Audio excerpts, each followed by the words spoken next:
Hey, intentional lifers, welcome back. So, this week, what I want to talk about is trusting God. So, I put a post on my TikTok and my Instagram. And if you guys have not visited my Instagram or TikTok page, it is intentionally.smr. So, go there and like my page, join. And please, if you have not subscribed to this YouTube page, please do that. All right, so let's get back to what I want to talk about. So, what I want to talk about is trusting God. And I want to tell you 3 ways that God answers us. When you learn to trust God, He answers us in 3 ways. Anytime you ask God a question, He will answer you in one of 3 ways. He says yes, He says no, or He says wait. So the yes and no, we're pretty good with. We can, what those look like. You know how that feels. The one that we struggle with is the wait. It's the waiting.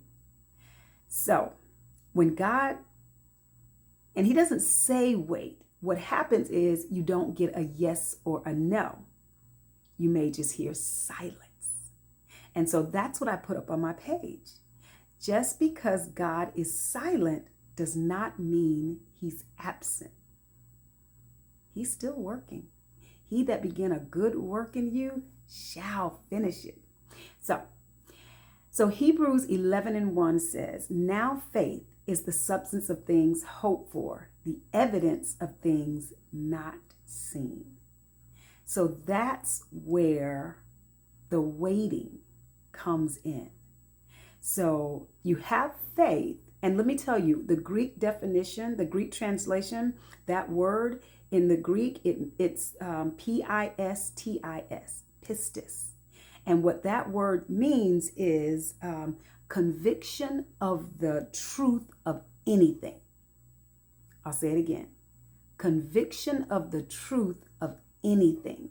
That's what faith is. That's what pistis is. That's the word that was originally used in the Bible, and they translated into into English as faith.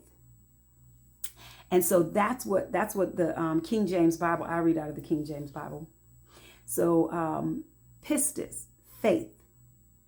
And so we just said what that means, conviction of the truth of anything. So that means you're convinced of it.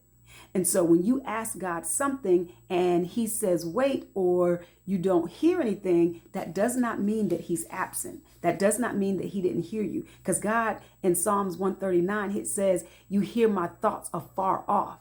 So even before you formulate them, He knows.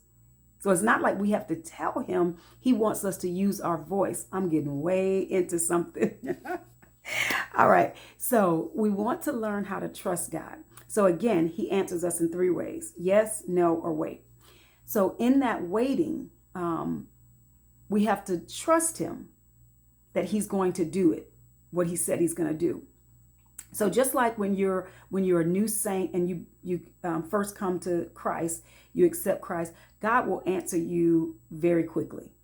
But as you get older and more mature, God will challenge you to wait a little bit longer because He's developing faith in us. He's developing that pistis in us, the conviction of the truth of anything.